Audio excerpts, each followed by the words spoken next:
जय जोहार, नमस्कार। दैनिक छत्तीसगढ़ चैनल देख रहे हैं आप और छत्तीसगढ़ प्रदेश की आज की तमाम सभी महत्वपूर्ण बड़ी खबरों की शुरुआत आज की पहली बड़ी खबर के साथ। साय कैबिनेट की पहली कैबिनेट बैठक संपन्न हुई, जहां पर 18 लाख प्रधानमंत्री आवास योजना को मंजूरी दे दी गई। 25 दिसंबर को ही किसानों का बकाया बोनस का भुगतान जल्द ही होने वाला है। दरअसल छत्तीसगढ़ में भाजपा की नई सरकार की पहली कैबिनेट बैठक मंत्रालय में बीते दिन संपन्न हुई। बैठक में लिए गए निर्णयों की जानकारी देने के लिए मीडिया के समक्ष सीएम विष्णुदेव साय आए, जहां उन्होंने बताया कि कैबिनेट ने 18 लाख आवास बनाए जाने का निर्णय मंजूरी दे दी है। उन्होंने ये भी बताया कि सरकार अपने घोषणा के अनुरूप 25 दिसंबर को 2 साल के बकाया बोनस का भुगतान किसानों को करेगी। कैबिनेट की बैठक के बाद मीडिया के सामने आकर श्री साय ने सबसे पहले प्रदेश की जनता का आभार व्यक्त किया। इन्होंने कहा कि प्रदेश की जनता ने बीजेपी पर बड़ा विश्वास जताया है, हमें उम्मीद से ज़्यादा सीटें मिली है। इसके बाद उन्होंने बताया कि प्रधानमंत्री आवास योजना को मंजूरी दे दी गई है। प्रदेश में तकरीबन 18 लाख आवास नए निर्माण किए जाएंगे। आने वाले समय में लोगों को आवास मिल सकेगा। साथ ही उन्होंने कहा कि कांग्रेस की सरकार ने छत्तीसगढ़ को आर्थिक रूप से खोखला करके छोड़ा है, लेकिन 5 सालों में मोदी की सभी गारंटी को पूरा करेंगे। श्री साय ने कहा कि प्रदेश में डबल इंजन की सरकार अब तेजी से चलेगी। बीजेपी ने घोषणा पत्र का एक वादा पूरा कर लिया है। प्रदेश की सभी ग्राम पंचायतों में 19 तारीख को ग्राम सभा की बैठक आयोजित करी जानी है। दरअसल भारत सरकार के पंचायती राज मंत्रालय के द्वारा पूर्व वर्षों की भांति इस वर्ष भी वित्तीय वर्ष 2024-25 के लिए जिला पंचायत, जनपद पंचायत एवं ग्राम पंचायत विकास योजना निर्माण के लिए जन योजना अभियान 2023-24 का आयोजन किया जा रहा है। 2 अक्टूबर 2023 से लेकर 31 मार्च 2024 तक के अभियान के दौरान जिला पंचायत, जनपद पंचायत और ग्राम पंचायतों में क्रमशः सामान्य सभा और ग्राम सभा का आयोजन करके वित्तीय वर्ष 2024-25 के लिए कार्य योजना का निर्माण किया जाना है। आदर्श आचार संहिता के कारण निर्धारित समय सीमा में ग्राम सभा का आयोजन नहीं किया जा सका है। ग्राम पंचायत विकास योजना निर्माण के लिए ग्राम सभा का आयोजन 19 दिसंबर को समस्त ग्राम पंचायतों में किया जाना है। कलेक्टर अवनीश शरण ने सभी ब्लॉकों के सीईओ को इस संबंध में दिशा निर्देश भी जारी कर दिया है।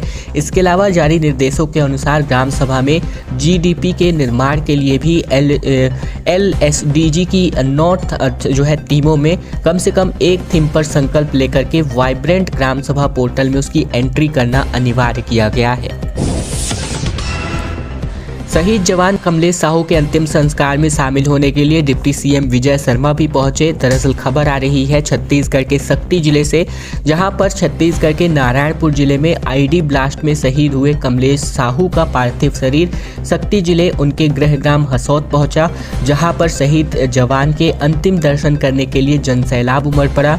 शहीद जवान को भावपूर्ण श्रद्धांजलि अर्पित करने डिप्टी सीएम विजय शर्मा और पूर्व मंत्री व नारायणपुर के विधायक केदार कश्यप भी पहुंचे।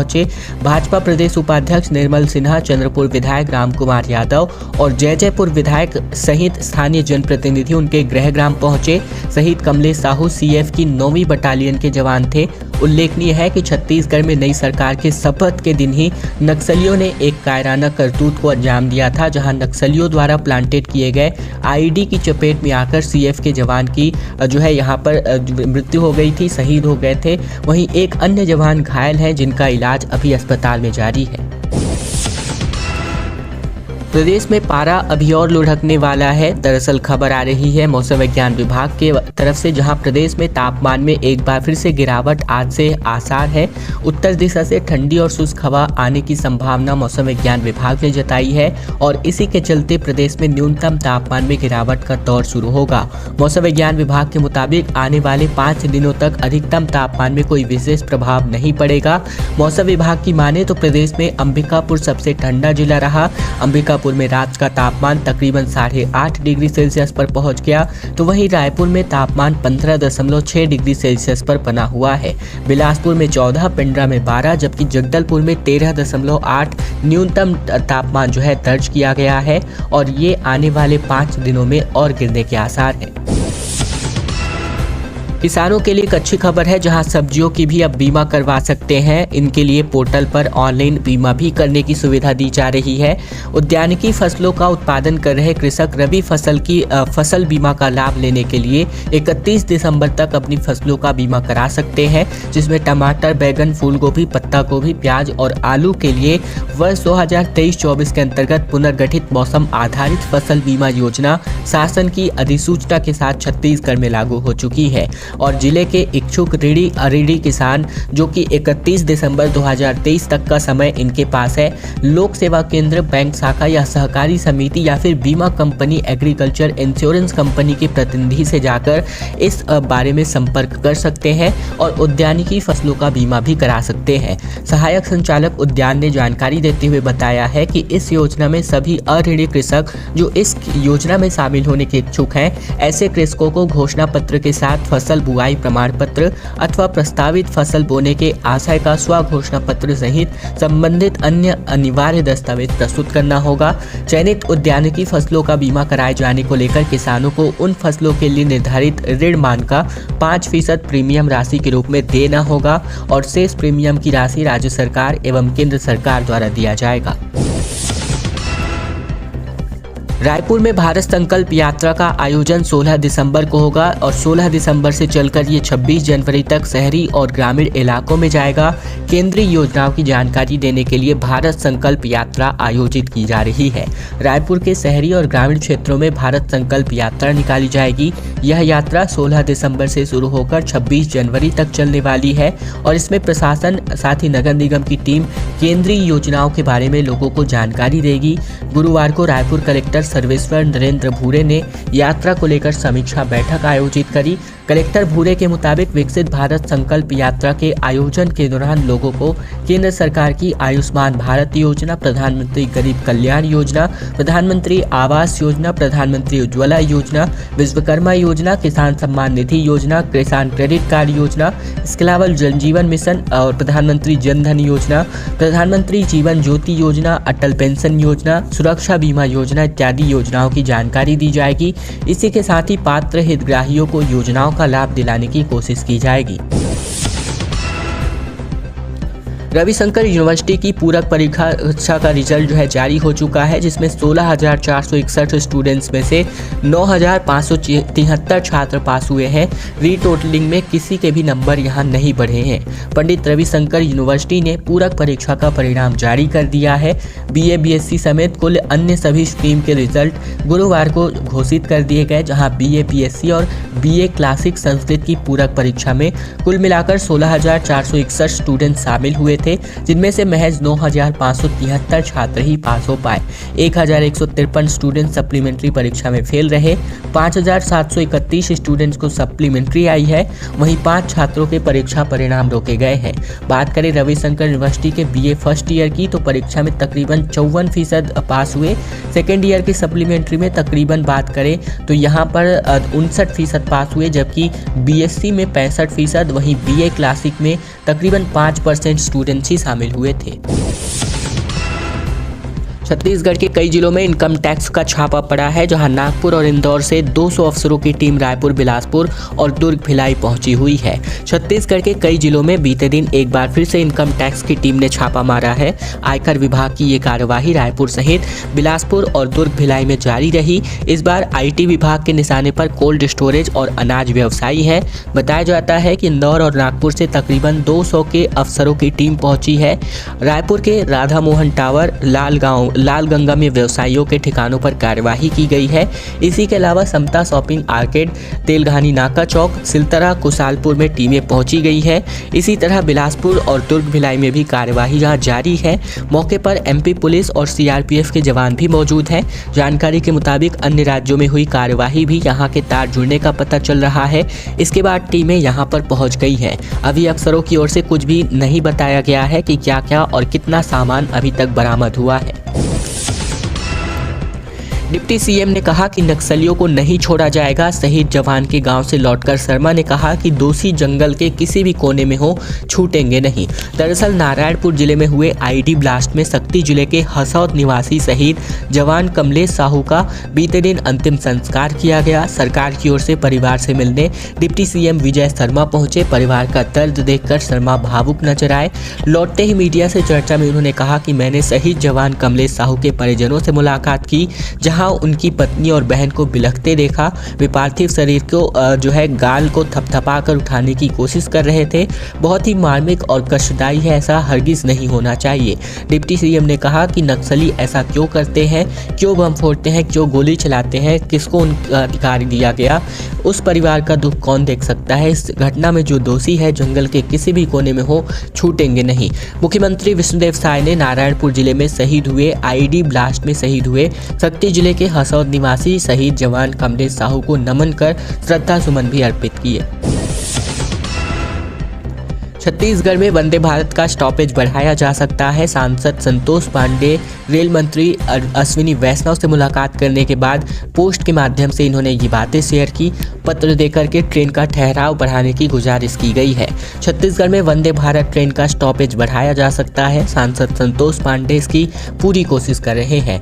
बीते दिन जहां उन्होंने केंद्रीय रेल मंत्री अश्विनी वैष्णव से मुलाकात की, दोनों के बीच वंदे भारत ट्रेन को लेकर बातचीत हुई है और इस दौरान सांसद पांडे ने ट्रेन का स्टॉपेज बढ़ाने की मांग अश्विनी वैष्णव से की है। बाकायदा संतोष पांडे ने जो है भारत ट्रेन को लेकर के एक ज्ञापन भी रेल मंत्री को सौंपा है। सांसद की ओर से बताया गया कि रेल मंत्री जी से भेंट करके भगत की कोठी बिलासपुर से नागपुर तक संचालित वंदे भारत ट्रेन का डोंगरगढ़ स्टेशन एवं पुरी गांधी धाम तथा पुरी अजमेर ट्रेन के राजनांदगांव स्टेशन में ठहराव हेतु पत्र सौंप करके आग्रह किया गया। बृहस्पति सिंह और विनय जायसवाल 6 साल के लिए कांग्रेस से निष्कासित कर दिए गए हैं। जहां भूपेश से देर शाम मिलने पहुंचे। छत्तीसगढ़ में हार के बाद वरिष्ठ नेताओं पर भी यहां पर बयान दिया गया था। कांग्रेस के पूर्व विधायक बृहस्पति सिंह और विनय जायसवाल को कांग्रेस ने 6 साल के लिए निष्कासित कर दिया है। दोनों नेताओं ने पार्टी के खिलाफ बयानबाजी की थी। पार्टी से निकाले जाने के बाद दोनों नेता देर शाम तक पूर्व मुख्यमंत्री भूपेश बघेल से मिलने पहुंचे। सीएम हाउस पहुंचे और मुलाकात की, जहां पर कांग्रेस की ओर से दोनों नेताओं को नोटिस जारी किया गया था। उनके जवाब से संतुष्ट नहीं होने पर कार्यवाहियां की गई है। वहीं बृहस्पति सिंह गुरुवार को विनय जायसवाल के घर पर बैठक करने पहुंचे थे। इसमें बस्तर और अन्य विधानसभा के पूर्व विधायक भी इकट्ठा हुए थे और निष्कासन का आदेश जो है पीसीसी की ओर से जारी हुआ है। विनय जायसवाल के घर पर मीटिंग कर रहे थे नेता। दरअसल बात करें तो हार के लिए जिम्मेदार लोगों की सूची और कारण बनाकर दिल्ली में सौंपने की तैयारी की जा रही थी। बैठक में शामिल होने आए विधायकों का कहना है कि किस सर्वे में किसके आधार पर हमारा टिकट काटा गया, ये बताया जाए। इनको लेकर भी यहाँ पर उस एजेंसी को भी खोजने की कोशिश इन पूर्व विधायकों के द्वारा की जा रही है, जो कि टिकट से वंचित रह गए। दोहरी मार इन दिनों अरपा जीवन रेखा नदी झेल रही है। दोमुहानी से लेकर के शिवघाट तक जलकुंभी फैली नजर आती है। नदी की सफाई के लिए करोड़ों रुपए की योजना है, लेकिन सब अधूरी की अधूरी पड़ी हुई है। बिलासपुर में दशकों से अंचल की धार्मिक सांस्कृतिक पहचान रही जिले की जीवन रेखा अरपा नदी इन दिनों दोहरे प्रदूषण की मार झेल रही है। ये स्थिति तब की है जब अरपा को स्वच्छ और प्रदूषण से मुक्त करने के लिए एक साथ कई कामों के लिए सैकड़ों करोड़ों रुपए का ठेका कंपनियों को दिया गया हो। गौर करने वाली बात यह है कि स्मार्ट सिटी के इंजीनियरों की मिली भगत के मुताबिक चुनिंदा ठेकेदारों को एक साथ कई काम दे दिए गए हैं। नतीजतन अधिकांश काम अधूरे पड़े हुए हैं। चाहे लोगों की सेहत का मामला हो या अरपा की अस्मिता से जुड़ी योजना, सभी का हाल एक ही है। संसाधनों की कमी के कारण ठेकेदार कोई भी काम समय से पूरा नहीं कर पा रहे हैं। इंजीनियरों के मिली भगत के कारण ठेकेदार से कड़ाई के काम लेने के बजाय उन पर मेहरबान होते नजर आते हैं। नतीजतन व्यापक महत्व की योजनाएं ठप पड़ी हुई हैं और जनता को लेकर भी उसका लाभ नहीं मिल पा रहा है। रायपुर में रात का पारा लगातार लुढ़क रहा है। नगर निगम ने जगह जगह पर अलाव जलाने की व्यवस्था की है। ठंड से लोगों को राहत देने की कोशिश नगर निगम के द्वारा की जा रही है। रायपुर शहर में ठंडी हवाओं के कारण लगातार रात के तापमान में गिरावट देखी जा रही है। शहर का न्यूनतम तापमान 15.5 डिग्री पहुंच चुका है। माना एयरपोर्ट में न्यूनतम तापमान 13.5 डिग्री सेल्सियस रिकॉर्ड किया गया। बढ़ती ठंड को देखते हुए रायपुर नगर निगम जगह जगह अलाव जलाने की व्यवस्था कर रहा है। बीते दिन नगर निगम जोन 1 और जोन 7 कार्यालय की टीम ने अलाव जलाने की व्यवस्था की।